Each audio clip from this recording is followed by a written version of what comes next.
معاملہ یہ ہے کہ الیکشن سر پر کھڑے، اسلام پاکستان پر عوام. سننے میں یہ باتیں بہت اچھی لگتی. کوئی جادو کی چھڑی ہوگی جس سے آپ ان مسائل کا کوئی حل نکال لیں.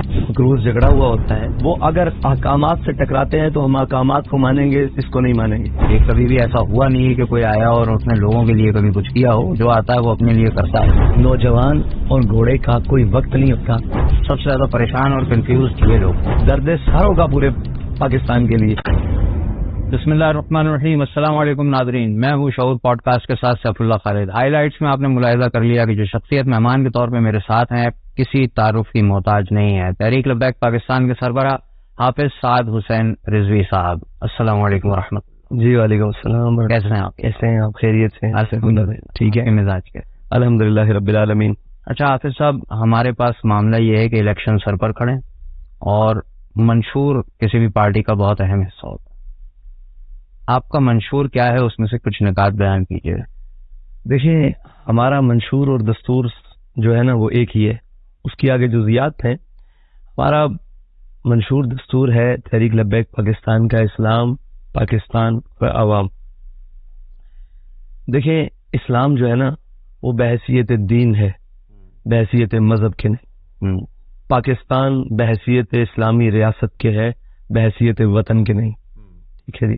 اور عوام بحیثیت مسلمان اور بحیثیت قوم کے ہے، بحیثیت ہجوم کے نہیں.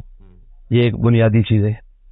اس کے بعد جو ہمارے منشور کے اندر چیزیں شامل ہیں وہ تمام اسلام کی بنیادی چیزیں. اور پہلے سمجھنا یہ ہوگا کہ جس بنیاد پر ہم سیاست کر رہے ہیں، ہماری سیاست کا منہج وہ ہے کیا، ہماری سیاست کا منہج کیا ہے.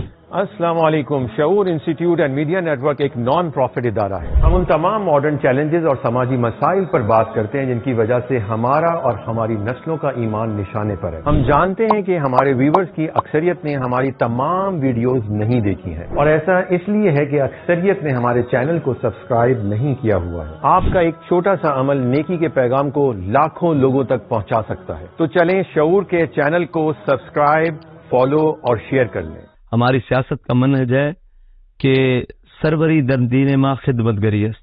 ہماری سیاست کا جو بنیادی اصول ہے نا وہ خدمت ہے. اور کیسے، کیا منشور، کیا طریقہ کار، کیا اس کے اصول، اور اس کے اصول وضع کیسے ہوں گے؟ تو پھر وہ ہے کہ عدل فاروقی و فقر حیدری است. فاروقی عدل ہو اور حیدری فقر ہو. عدل فاروقی کا مطلب یہ ہے کہ اوپر سے لے کر نیچے تک، اور فقر حیدری کا مطلب یہ ہے کہ امارت میں فقر ہو، قوم خوشحال ہو. ہمارے ہاں قوم کے اندر فقر ہے اور امارت خوشحال ہے. امارت سے مراد اس کے، تو یہ اس منشور کے مطابق. اب رہی بات کہ تحریک لبیک نے اپنا 25 نکاتی منشور جاری کیا ہے الیکشن کے لیے. وہ آپ سب کے سامنے ہے، کیونکہ اس وقت منشور جو ہے نا وہ ہماری سیاست کا اس صورت حال کے اندر ہے. لیکن یہ طے نہیں کہ اسی منشور کے اوپر ہم نے سیاست کرنی ہے. حالات اور جیسے جیسے واقعات درست ہوں گے تو یہ منشور اسی طرح بتدریج اسلام کے احکامات کے مطابق ڈھلتا رہے گا، پاکستان کے مفادات کے مطابق ڈھلتا رہے گا، قوم کی حالت کو بہتر بنانے کے لیے ڈھلتا رہے گا. ماشاء اللہ. اب دیکھیں، سننے میں یہ باتیں بہت اچھی لگتی ہیں. یقیناً ایک ایمان والے کے لیے ان باتوں میں سارے پیغامات موجود ہیں. لیکن ہمارے جو لوگ ہیں نا وہ ہو گئے ہیں دنیا دار. انہیں کچھ ان ٹرمز میں جواب چاہیے ہوتے ہیں جس میں ان کو یہ لگے کہ یار آپ پیسہ کمانے کے لیے کون سے معاشی ذرائع پیدا کریں گے. مثال کے طور پہ ایک چیز ہم یہ لیتے ہیں کہ جو اس وقت صورتحال ہے، ایوب خان کے دور سے لے کے جو IMF کے شکنجے میں پاکستان پھنسا، اور پھر پچھلی حکومتیں جو اس کا مزید حساب کتاب کر کے گئی ہیں، تو آپ کو ایسا کیوں لگتا ہے کہ آپ کے پاس ایسی کوئی معاشی پالیسی ہوگی، کوئی جادو کی چھڑی ہوگی جس سے آپ ان مسائل کا کوئی حل نکال لیں؟ دیکھیں، پاکستان کے اوپر جتنے بھی معاشی مسائل ہیں نا وہ پاکستان کے نہیں ہیں. اگر وہ پاکستان کے ہوں تو وہ ایسے حل ہوتے ہیں. پاکستان کے اوپر جتنے بھی معاشی مسائل ہیں وہ بیرونی ہیں. پہلے یہ طے کرنا ہوگا کہ ہم نے ملک اپنے اصولوں کے مطابق چلانا ہے یا بیرونی اصولوں کے مطابق چلانا ہے. اب آپ کہیں کہ آپ کو انہوں نے جگڑ لیا ہوا ہے تو ٹھیک ہے، مقروض جھگڑا ہوا ہوتا ہے. اب آپ قرض کے سلسلے میں آ جائیں تو پہلے یہ دیکھیں گے پاکستان کے اوپر قرض کتنا ہے. اب اس قرض کی مد میں جو ہم سود دے رہے ہیں وہ سود کتنا ہے. پاکستان کے اندر پاکستان کے سالانہ بجٹ میں ٹوٹل خسارہ کتنا ہے یہ طے کریں نا. جن بنیادوں پر لوگ کہتے ہیں کہ بہت بڑی سائنس ہے کوئی کہ معیشت اور ہم جی ڈی پی ریٹ اوپر کرتے ہیں اور یہ اصطلاحات ہے, یہ اصطلاحات ہیں. یہ کوئی بھی بہتر طریقے سے کوئی بول دے تو وہ معاشی ایکسپرٹ نہیں ہو جائے گا. معیشت کی بنیادی وجوہات, اس کی تباہی, اس کا یہاں تک اس حد تک تنزلی, اس کی بنیادی چیزیں کیا ہیں پہلے یہ طے کر لیں. عام آدمی کو بتائیں, اس کو کیا پتا ہو جی ڈی پی کیا ہوتا ہے, اس کو کیا پتا ہو انٹرسٹ ریٹ کیا ہوتا ہے, اس کو اس کی زبان میں بتائیں یہاں لٹریسی ریٹ کیا ہے قوم کے اندر. ہم نے ان خاص اصطلاحات کے اندر پوری قوم کو جگڑ کے رکھا ہوا ہے. بھائی ان کو کیا پتا ہو؟ بھائی ہم یہ پوچھتے ہیں کہ اگر ہمیں نہیں پتا تو پوری قوم جو پڑھے لکھے آج تک 76 سال تک پاکستان کے اوپر ایوب دور سے لے کر آج تک سارے پڑھے لکھوں نے ان میں سے چلائی ہے. کون ان پڑھ تھا؟ کون ان اصطلاحات سے واقف نہیں تھا؟ کون وہ آدمی تھے جو بیرون ممالک سے شوکت ترین اور یہ لوگ اور جناب اسد عمر اور یہ بڑے بڑے اور جناب اسحاق ڈار اور مفتاح اسماعیل, یہ وہ سارے وہ پڑھے لکھے نہیں تھے؟ ان سے معیشت کیوں نہیں سنبھالی گئی؟ مسئلہ یہ ہے کہ ہماری معیشت کا مسئلہ وہ چیزیں نہیں ہے جو قوم کے سامنے ہم گھما کر بتاتے ہیں. ہماری معیشت کا مسئلہ یہ ہے کہ ہم نے جن بنیادوں کے اوپر اپنی معیشت چلائی ہوئی ہے وہ بنیادوں کے اوپر ریاست, قوم اور وطن نہیں چلتے. وہ بنیاد ہے سود کی. سود کسی اور کے لیے منافع بخش ہو سکتا ہے کہ وہ کلمہ نہ پڑھتا ہو. ہم نے ٹیکنیکل وجوہات پر اسلام قبول نہیں کیا, یہ بات طے ہے. ہم نے کسی اصطلاحات کو دیکھ کر اسلام قبول نہیں کیا. یعنی سائنس یہ کہتی ہے اسلام کے بارے میں تو ہم اسلام کی یہ بات مانتے ہیں نہیں. ہم نے اللہ اور اس کے رسول کے احکامات کو مانا ہے. ٹھیک ہے, اب ہمارے لیے احکامات پہلا درجہ ہے, ٹیکنیک ساری چیزیں یہ ثانوی حیثیت ہے. تکنیک اور سائنس اور کوئی بھی چیز وہ معیشت ہو, اس کے اصول ہو, وہ اگر احکامات سے ٹکراتے ہیں تو ہم احکامات کو مانیں گے, اس کو نہیں مانیں گے. ٹھیک ہے جی, ہم احکامات کی طرف جاتے ہیں کہ اللہ رسول نے حکم دیا ہے کہ اگر تم سود لو گے تو ہمارے ساتھ جنگ کرو گے. یہ سیدھی سیدھی باتیں ہیں. یہ قوم کو آپ جیسے مرضی گھما 76 سالوں سے کیا ہی ہے. سوال یہ ہے کہ اگر ہمیں معیشت کا نہیں پتا, جن کو آپ کہتے ہیں پتا ہے, جن کو بیرون ممالک سے پڑھایا ہے, جن کو لے کر آئے ہیں, انہوں نے کیا کیا ہے؟ کیا معیشت میں بہتر ہے؟ نہیں, آگے بھی چلتے ہیں کہ ہم کریں گے کیا. دیکھیں, پہلی بات یہ ہے کہ ہم خسارے کی طرف آتے ہیں بجٹ کا. پاکستان کے بجٹ کے خسارہ کتنا ہے؟ 4.5 ارب روپیہ. ٹھیک ہے جی, اس 4.5 ارب کے لیے پاکستان کے اندر جتنی اشرافیہ ہے, جتنی بڑی جناب لوگ ہیں جو دیواروں کے اندر رہتے ہیں, قوم کی بات نہیں کر رہا, قوم تو ملک کے اندر رہتے ہیں, کچھ لوگ ہیں جو دیواروں کے اندر رہتے ہیں, صحیح, جنہوں نے ملک کے اندر ملک بنایا ہوا ہے, اور جن لوگوں نے, مراد اسٹیبلشمنٹ نہیں ہے, مراد وہ اشرافیہ بھی ہے, اس میں اسٹیبلشمنٹ بھی آتی ہے, اس میں بیوروکریسی بھی آتی ہے, اس میں وہ ساری چیزیں آتی ہے, جنہوں نے اپنا ایک علیحدہ اسٹیٹس پوری قوم کے اندر بنایا ہوا ہے. مجھے یہ بتائیں کہ ایک طرف آبادی ہے 10 لاکھ کی اور ایک طرف آبادی ہے 2 لاکھ کی. 10 لاکھ کی آبادی کو بجلی میسر نہیں ہے, 2 لاکھ کی آبادی کی لوڈ شیڈنگ ہی نہیں ہوتی. یہ کیا طریقہ کار درست ہے قوم کے ساتھ؟ 10 لاکھ کا ریونیو اکٹھا کر کے 2 لاکھ کی آبادی کے لیے پل, سڑکیں, تعمیر, بجلی, گیس, نالا, سیوریج, سارا کچھ تعمیر ہوتا ہے, اور 10 لاکھ کو پوچھا بھی نہیں جاتا. یہ بنیادی اصول ہے بھائی, یہ کوئی سائنس نہیں ہے. یہ ہم نے آج تک پورے پاکستان کی سیاست کو یہ کہا ہے کہ یہ بڑا ٹیکنیکل, کوئی ٹیکنیکل پرابلم نہیں ہے پاکستانی سیاست کے لیے. کون, دیکھیں مجھے یہ بتائیں کہ اگر ایک غریب آدمی ٹیکس چوری کرتا ہے تو اس کا ٹیکس 10 روپے, 100 روپے, 1000 روپے بنتا ہے, اور پاکستان کے کتنے امیر آدمی ہیں جو ٹیکس چوری کرتے ہیں, ان کا وہ تمام غریبوں سے زیادہ ٹیکس چوری ہوتا ہے. ٹھیک ہے, تو یہ مجھے بتائیں, یہ ساری چیزیں ہیں. قوم تب تعمیر ہوگی کہ جب دیانت اور سچائی کی بنیاد پر سیاست ہوگی. جھوٹ اور بددیانتی کی بنیاد پر چلنے والی سیاست کا وہی حال ہوگا جو 76 سال میں ہوا ہے ہمارے پاکستان کے. آپ ان سب سے یہ چھین لیں گے؟ نہیں, چھیننے کے لیے تو نہیں آئے. دیکھیں, اکثریت رائے کا احترام, ٹھیک ہے, جمہوریت ہے. بڑی خوبصورت بات کی آپ نے کہ اکثریت رائے کا احترام. اگر اکثریت رائے یہ سمجھتی ہے کہ یہ لوگ درست ہے تو ہم اس وقت تک ان کا احترام کریں گے کہ اکثریت ان کے ساتھ ہے. وہ سمجھتی ہے کہ ان لوگوں کے پاس نہیں. اگر اکثریت ہمارے ساتھ ہو گئی تو پھر ہم چھینیں گے نہیں, پھر ہم وہ اصول وضع کر کے بتائیں گے کہ آپ نے یہاں غلط کیا. مجھے یہ بتائیں کہ آپ یہ سمجھتے ہیں کہ پاکستان کے اندر تنخواہوں کے حساب سے لیا جائے, مراد کا ایک حساب سے لیا جائے, ایک غریب کا بچہ ہے جو سالانہ 700 روپے روزانہ کی بنیاد پر 700 سے 1500 کے اندر دیہڑی کماتا ہے.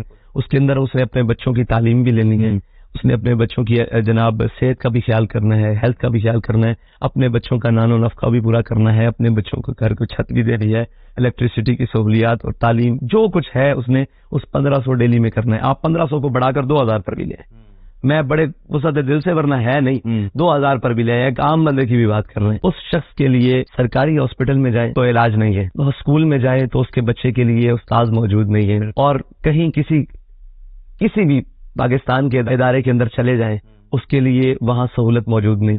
اس کو لائنیں اور قطاریں اور دھکے ہیں, اس کے لیے وہاں آفیسر بات سننے کے لیے تیار نہیں, عام سٹاف بات سننے کے لیے تیار نہیں. کام ان کی اگر بات سنی جائے تو وہ کہیں گے کام کا برڈن اتنا زیادہ ہے, ہم نہیں سن سکتے. یہ سارے کام کے برڈن ہوتے ہوئے ایک افسر شاہی, ایک بیوروکریسی, ایک مالدار طبقہ, ایک سرمایہ دار طبقہ, اس کے لیے کام کے برڈن ہوتے ہوئے بھی اس کے سارے کام ہو رہے ہیں. اس کے کام کے برڈن ہوتے ہوئے بھی اس کی تنخواہ اتنی ہے کہ اس کے بچے پرائیویٹ اسکولوں میں پڑھ رہے ہیں جتنی سالانہ آمدن ہے ایک غریب آدمی کی مکمل, اس کے بچے کی ماہانہ فیس اتنی ہے. ٹھیک ہے, آمدن کی بات کرو, خرچ کی نہیں. ٹھیک ہے, اس کے بعد صحت پر آ جائیں تو ان لوگوں کی علاج اور تعلیم اور معالجے ملک سے باہر بھی ہو رہے ہیں. ایک عام آدمی کی تنخواہ اور اس کا آمدنی کے اعتبار سے اس کو معاشرے کی کوئی چیز میسر نہیں, اور ایک وہ سرمایہ دار طبقہ جس کے پاس وہ اگرچہ تنخواہ دار ہو پاکستانی ریاست کا, حکومت کا, اور وہ ان کے بچے وہ سارا کچھ ہوتے ہوئے بھی, وہ ساری چیزیں ہوتے ہوئے بھی وہ سارے اچھے سے اچھا چیز حاصل کرے, اور ہمارا ایک آدمی غریب وہ یہاں تک مارا جائے. اتنا ڈفرنس کیوں ہے؟ اتنا ڈفرنس. اس کی تعلیم بھی مفت ہے, اس کا علاج بھی مفت ہے, اس کے لیے پیٹرول بھی مفت ہے, اس کے لیے روڈیں بھی کھلی ہوئی ہیں, اس کے لیے تھانے بھی جناب اس کے لیے ریلیف آئے جاتے ہیں دروازے. جی ہاں جی, آپ اس کے لیے ہر معاشرے کی ہر چیز میں ریلیف ہے. اور ایک غریب آدمی تو کس جرم کی سزا ہے اس کو کہ وہ آپ کے لیے پورے ملک کا جناب محنت کشی بھی کرے, اور مزدور بھی ہے, بندہ مزدور کے اوقات تلخ بہت. تو یہ میں آپ کی دیکھیں یہاں تک تو آپ کی بات جو بس شخص سنے گا وہ بالکل ایگری کرے گا, اس میں کوئی آپ جو بھی بات کر رہے ہیں یہ سب کے دل کی آواز ہے کہ ان کو معلوم ہے ناانصافی ہوتی ہے, اور ان کو پتا ہے کہ ہم کچھ نہیں کر سکتے, کوئی ایسا آئے جو ہمارے لیے کچھ کر کے جائے. صحیح ہے, اور میرا خیال ہے گمان ہے کہ کبھی بھی ایسا ہوا نہیں ہے کہ کوئی آیا اور اس نے لوگوں کے لیے کبھی کچھ کیا ہو. جو آتا ہے وہ اپنے لیے کرتا ہے. لیکن میں کیونکہ اب یہ آپ سے ایک انٹرویو لے رہا ہوں گا تو میں ون سائیڈڈ نہیں ہو سکتا, مجھے آپ سے وہ سوال کرنا ہے جو لوگ کرنا چاہتے ہیں. بالکل کریں, میں تو آغاز سے اختتام تک کہوں گا کہ بول کے لب آزاد ہے. شکریہ. اب معاملہ یہ ہے کہ دیکھیں پاکستان میں اس وقت جو اکثریت عوام کی ہے وہ 30 سال سے کم کی یوتھ ہے. ٹھیک ہے, سب سے زیادہ پریشان اور کنفیوزڈ یہ لوگ ہیں. اگر کہیں ویسے تو آپ نے ابھی لٹریسی ریٹ کا ذکر کیا, ہماری بہت نہ ہونے کے برابر تعداد یونیورسٹیز جاتی ہے, اس سے تھوڑے زیادہ کالج جاتے ہیں, چند لاکھ بچے ہمارے اسکول جاتے ہیں کراچی میں, اور پورے ملک میں اسی طرح چند کروڑ. تو یہ معاملات ایسے ہیں کہ پریشانی ان کو ہے. بوڑھوں نے تو مر جانا ہے اپنا ٹائم پورا کر کے, ان سے تو آج بھی پوچھا جائے کہ پورا دن نیوز دیکھتے ہو, بتاؤ ہوگا کیا, تو کہتے ہیں پتہ نہیں بھائی, سمجھ میں کچھ نہیں آ رہا ہے. اس کا مطلب ہے وہ دکھاتے وہی ہیں جو سمجھ میں نہ آئے. یہ بڑی سیدھی سی بات ہے. اس یوتھ کو حافظ سعد حسین رضوی صاحب کیا بتانا چاہتے ہیں کہ بھائی تم میری طرف آ جاؤ, تمہاری کنفیوژنز کا حل میرے پاس ہے, ان لوگوں کے پاس نہیں ہے. دیکھیں نوجوان جو ہے نا, نوجوان یاد رکھیں ان کے لیے 2 اصول ہوتے ہیں. نوجوانوں کا نہ تو کسی مسائل سے اور نہ تو کسی وقت سے کوئی ہوتا ہے. نوجوان اور گھوڑے کا کوئی وقت نہیں ہوتا اور کوئی وطن نہیں ہوتا, یہ یاد رکھیے. وہ جس جانب جائیں جہاں جائیں بس جد و جہد ہوتی ہے, یہ یاد رکھیے گا. نوجوانوں کے لیے ہمارا یہ ہے کہ آپ جانا چاہتے ہیں ملک سے باہر, ہم آپ کو بھیجنے کے لیے تیار, میں بھیجنے کے لیے بالکل تیار ہوں, لیکن میں آپ کو نوکر بنا کر نہیں بھیجنا چاہتا, میں آپ کو باصلاحیت اور باہنر کر کے بھیجنا چاہتا ہوں. اس کے لیے آپ کے اسکلز کو ابھارنے کے لیے میں ہر ایک کو تعلیم دے دوں, بالکل ٹھیک ہے, تعلیم یافتہ ہو لیکن باہنر بھی تو ہو.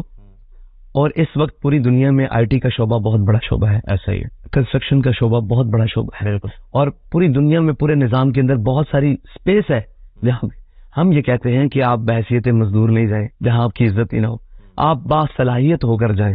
اس کے لیے اس وقت پاکستانی قوم کو اور پاکستانی بجٹ کا بہت بڑا حصہ ہمیں بچوں کے باہنر ہونے پر اور تعلیم ہونے کے لیے اور شعور کرنے کے لیے ان کے اوپر خرچ کرنا ہوگا، اور اس کے لیے ہمیں بھوکا پیٹ رہنا پڑے، اس کے لیے ہمیں کفایت شار قوم بننا پڑے، یہ ہمیں کرنا پڑے گا۔ اگر ہم کہیں کہ ہمارے گل فرچے اور گل پرچے بھی اڑتے رہیں گے اور شاہ خرچیاں بھی ہوتی رہیں گی اور ساری چیزیں ہوتی رہیں گی، اور ہمارے کھانے اور دہی اڑ اڑ کر ہمارے حکمرانوں کے، اور وہ میں نے آپ کو کہا کفایت شاری امارت میں لانی پڑے گی، اور اپنے وہ خرچے اور اپنے پروٹوکولز کم کر کے اپنے بچوں کو تعلیم سے اور ہنر سے آراستہ کرنا ہوگا تاکہ وہ دنیا میں کسی جگہ بھی چلے جائے۔ اور یہ یاد رکھیے گا کہ اس وقت یہ حق نہیں ہے، اس وقت اس سے زیادہ خطرناک ماحول تب بنے گا جب 28 اور 30 آئے، جب بیبی بوم آ رہا ہے پاکستان میں، اور اتنا بڑا بیبی بوم ہوگا، تقریباً وہ 10 سے 15 ملین کے درمیان ہوگا، اور وہ ایک درد سر ہوگا پورے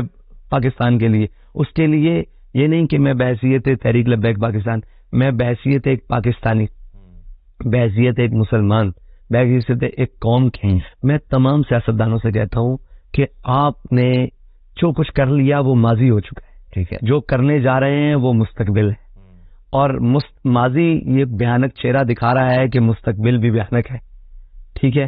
اس وقت یہ وقت ہے کہ آپ ان سارے مسائل کو چھوڑ کر اس ایک مسئلے کے اوپر کھڑے ہو جائیں اور اپنے ان نوجوانوں کو نکال لیں۔ اس کے لیے ہماری کہیں ضرورت ہے، ہم حاضر ہیں، لیکن میرے پاس پلان یہ موجود ہے کہ ہم ان کو تعلیم اور ہنر سے آراستہ کریں۔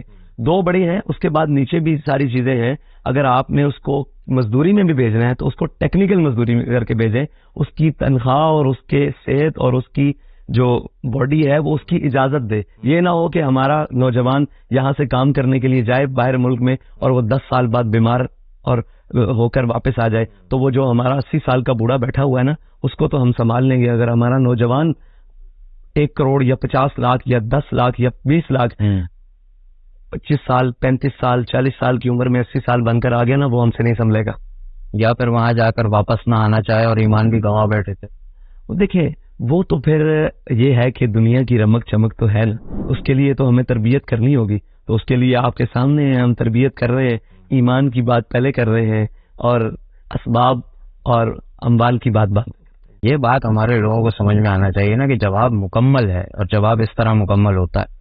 ابھی ماضی کی آپ نے بات کی، عوامی مسائل، ابھی موجودہ بارشیں ہوئیں، سارے پول کھل گئے، صحیح ہے، اور لوگ جانتے ہیں کہ کیا ہو رہا ہے اور کون کر رہا ہے، ماضی بھی جانتے ہیں۔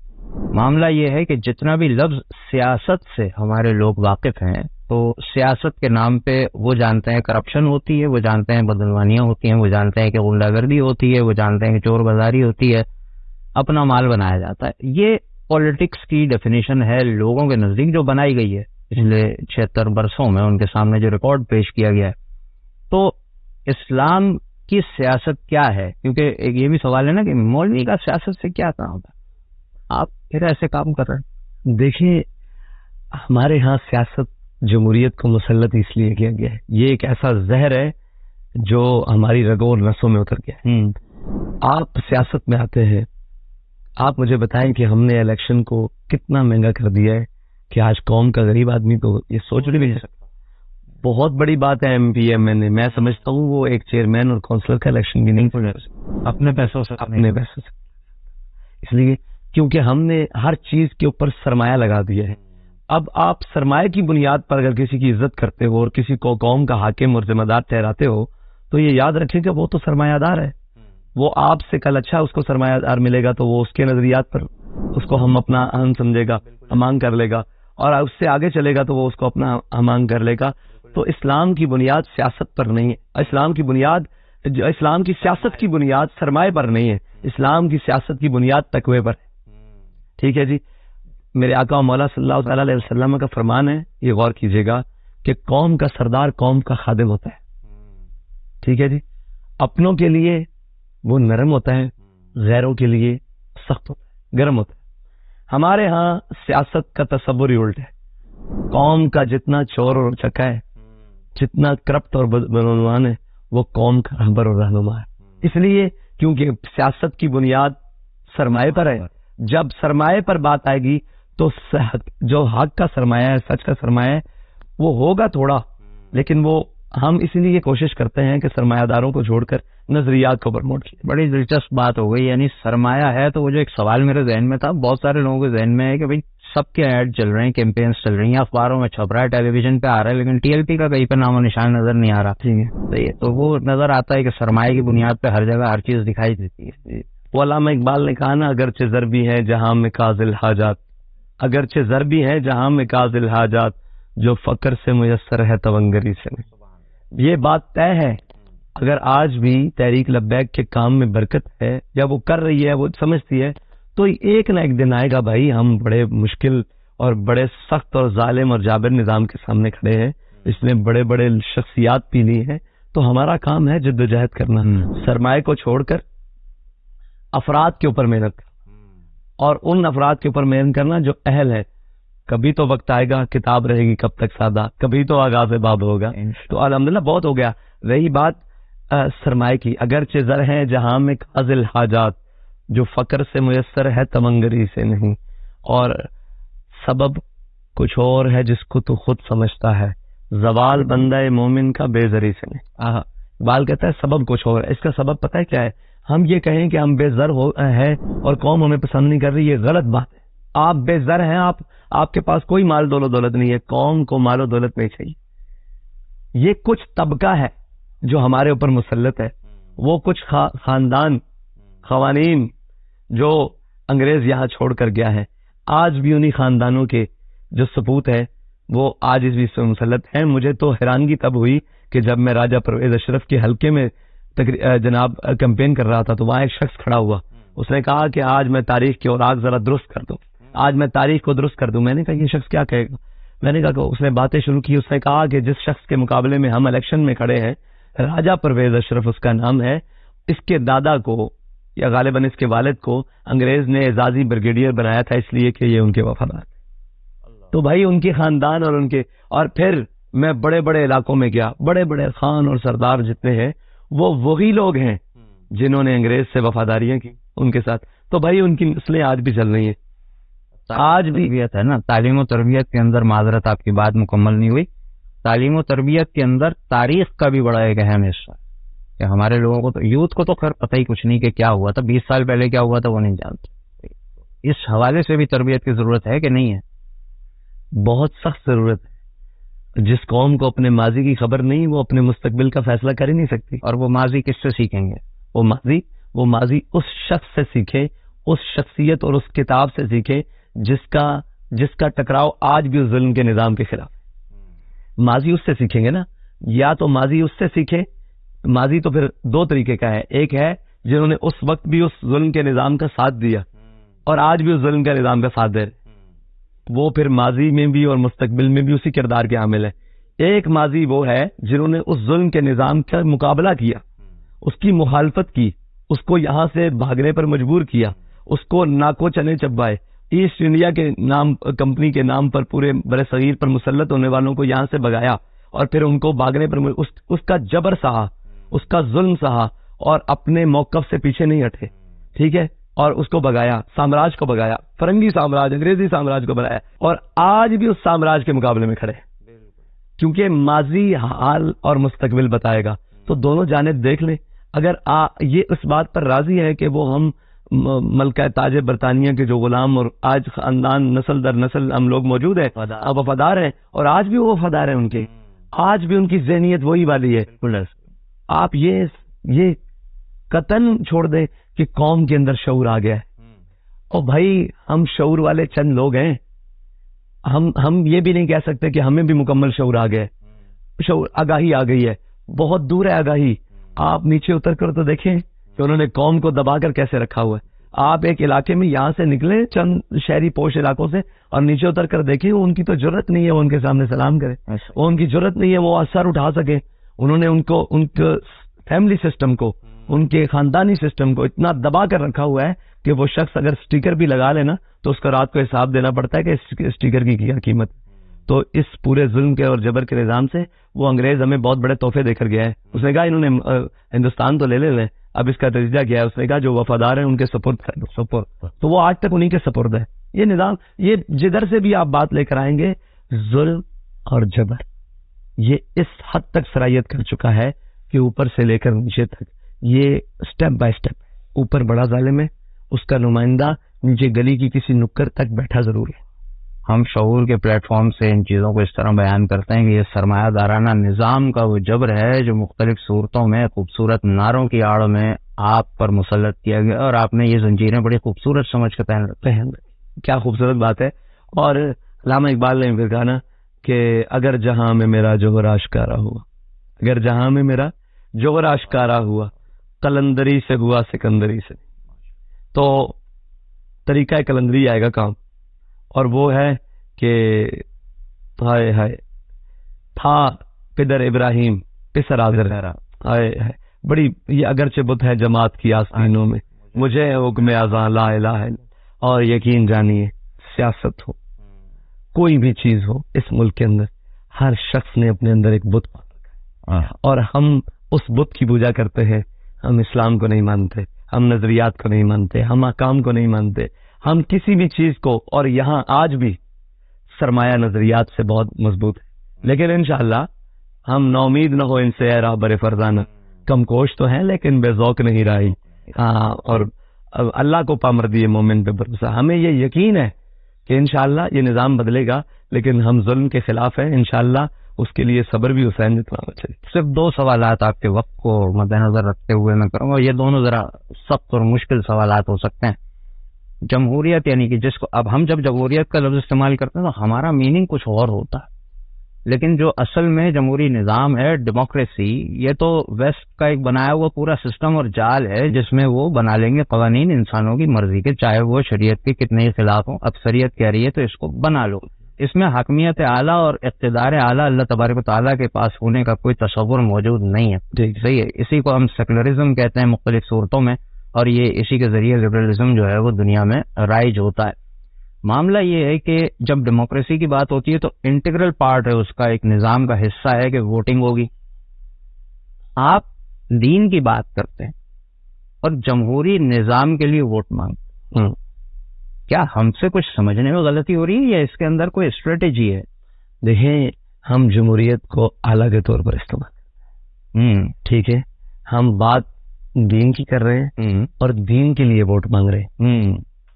سسٹم جمہوریت کے اندر کس کے لیے مانگ رہے ہیں؟ دین کے لیے، اور دین کے نظام کے لیے، اور اس کے نفاذ کے لیے مانگ رہے ہیں، اور اس کے سسٹم کے لیے مانگ رہے ہیں۔ مانگ کس کے رہے ہیں؟ سسٹم اس ملک میں جمہوریت کا ہے، تو ہم جمہوریت کے ذریعے، اور یہ یاد رکھیے گا کہ ہم یہ کہتے ہیں کہ یہاں 80%، 90%، 95%، 95% مسلمان بستے ہیں، 98% کہہ دیا جاتا ہے کہ مردم شماری صحیح نہیں ہوتی تو اسلام کیا بھروسہ، جتنے فیصد مطلب اکثریت مسلمانوں کی ہے، تو ہمیں یہ حق حاصل ہے کہ ہم اکثریت رائے کی یہ کہیں کہ آپ اسلام کے نظام کو قبول کریں، یعنی آپ سسٹم کے اندر ایک چیز کو ٹرم کے طور پہ اپنے لیے استعمال اور جمہوریت اعلیٰ ہے۔ ہماری منزل وہی ہے جس منزل کے لیے ہمارے بڑوں نے نعرہ لگایا تھا کہ بٹ کے رہے گا ہندوستان، بن کے رہے گا پاکستان، اور پاکستان کا مطلب کیا؟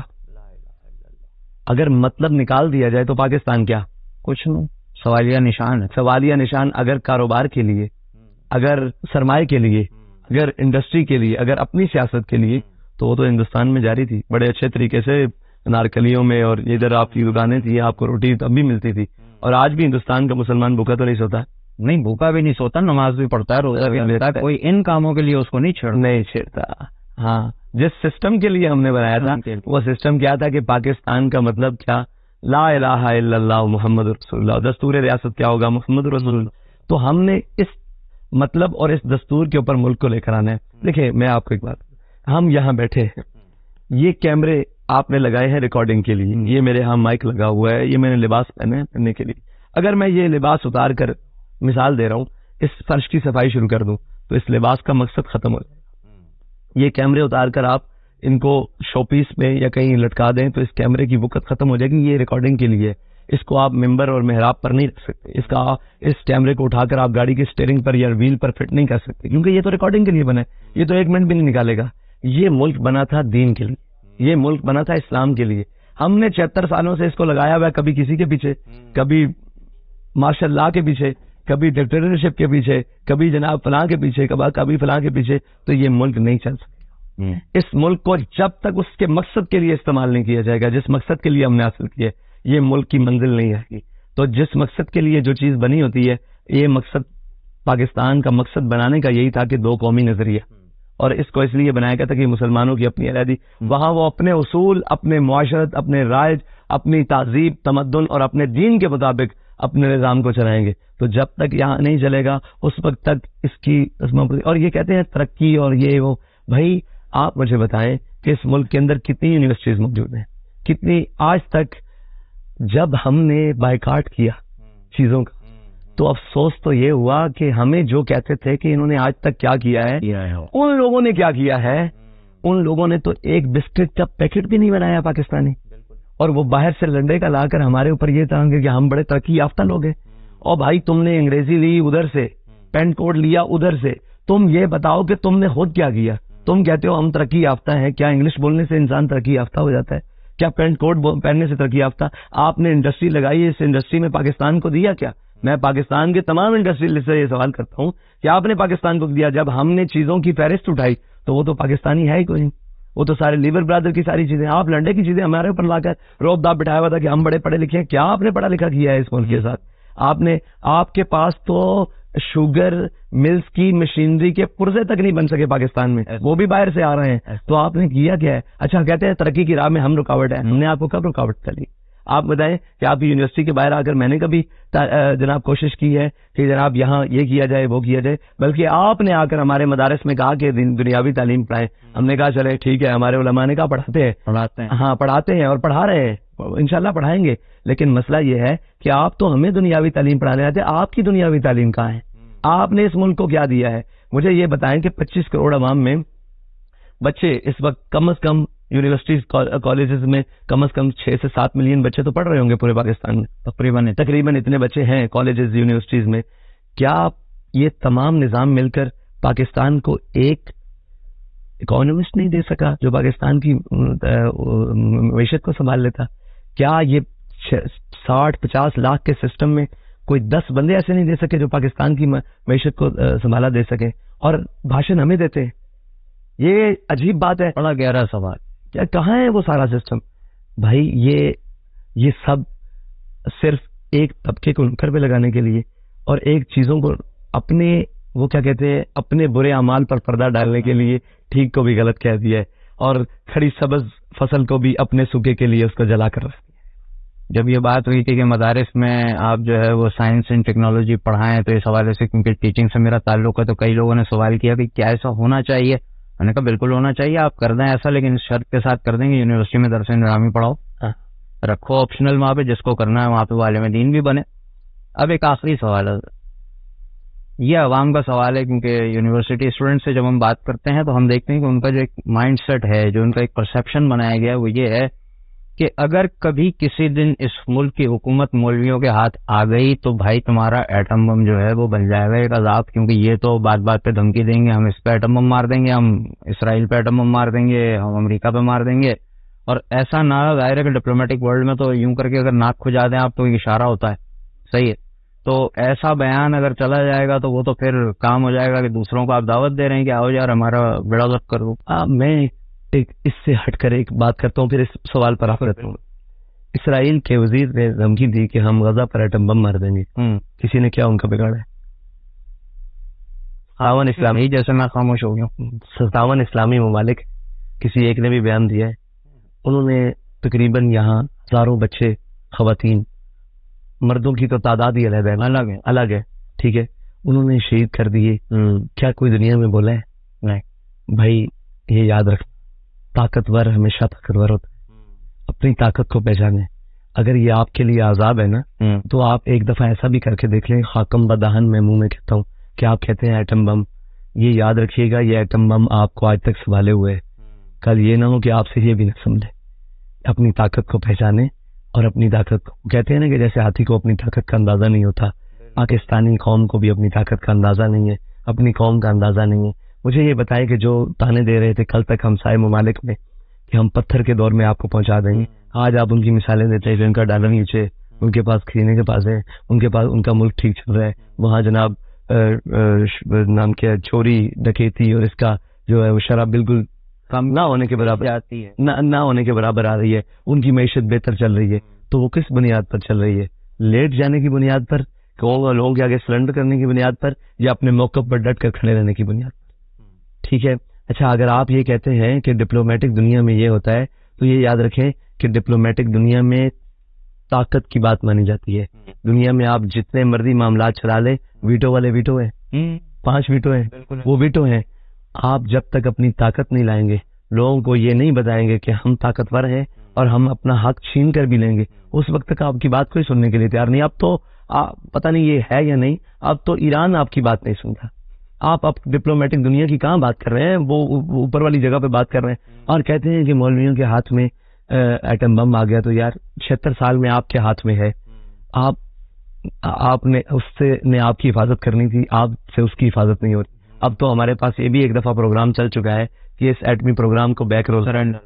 یہ پروگرام IMF کے اس شکوں میں شرائط میں شامل ہے، وہ وضع کریں نہ کریں. اور IMF کے ساتھ جو ابھی 10 سے 12 شکوں جو ابھی پبلک نہیں ہوئی، وہ جس دن ہو گئی اللہ خیر کر دے گا اس ملک. تو بہتر ہے، ٹھیک ہے. ہم تو مرنے دیکھیں، ہم تو وہ لوگ نہیں ہیں. اس دینی طبقہ، علماء طبقہ، مولوی طبقہ، اس پاکستان کا وہ دینی اور جناب طبقہ، وہ اس پاکستان سے بھاگا نہیں ہے. ہم پہلے بھی نہیں بھاگے. انگریز آیا تھا، یہ سب بھاگ گئے تھے، باخدا بھاگ گئے تھے. انہوں نے یا تو اس سے ساز باز کر لی یا بھاگ گئے تھے. ٹھیک ہے، ہم اس وقت بھی انگریز کے سامنے کھڑے رہے، 1857 کی جیلیں کاٹی، کالا پانی کی جیلیں کاٹی، سر چوکوں میں لٹکوائے. ہم آج بھی کھڑے رہیں گے. سوال یہ اتنا ہے کہ جن پر سختی آتی ہے وہ کبھی سعودیہ، کبھی لندن بھاگ جاتے ہیں، کبھی دبئی. ان کے لیے رستے ہیں. ٹھیک ہے، آپ کہتے ہیں ہم ایٹم بم جناب آپ کے لیے، تو مجھے یہ بتائیں کہ ایٹم بم آپ نے کس مقصد کے لیے رکھا؟ اپنی حفاظت. دنیا ڈرے ہم سے. ہاں، تو جب ہم یہ بات کرتے ہیں تو آپ کہتے ہیں مولوی مار دیں گے. یعنی جو کام ہم کریں وہ ٹھیک ہے، جو آپ ہم مولوی نہیں. یہ کہنے کا مطلب آپ دنیا کو کہتے ہیں کہ ہم ایٹمی پاور ہیں، اگر مولوی کہے کہ ہم نیوکلیر پاور ہیں تو دہشت گرد قرار پائیں گے نا. انہیں تو ماڈریٹ مسلمز پسند ہیں. اصل میں مسئلہ یہ نہیں، اصل میں مسئلہ یہ ہے ان کو کوئی بھی مسلمان پسند نہیں ہے. انہوں نے طبقہ کر کے ایک سٹیپ بائی سٹیپ ہر ایک کو ختم کرنا ہے. ٹھیک ہے جی. آج وہ لوگ جو ان کی بولی بول رہے ہیں، کل وہ لوگ ہمیں جو غلط کہہ رہے ہیں.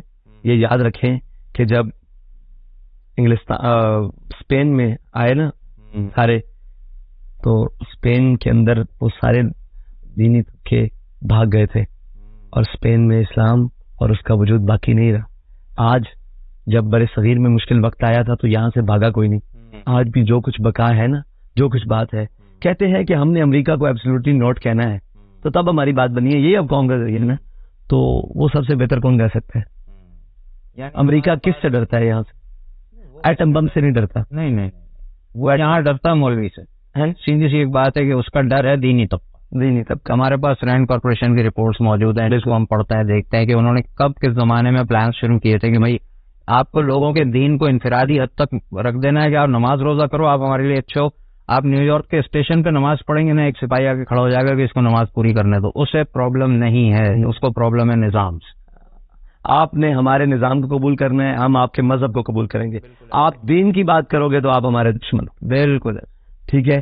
تو ہم دین کی بات کرتے ہیں اور ہم یہ سمجھتے ہیں کہ اقبال نے کہا جدا ہو دین سیاست سے تو رہ جاتی ہے چنگیزی.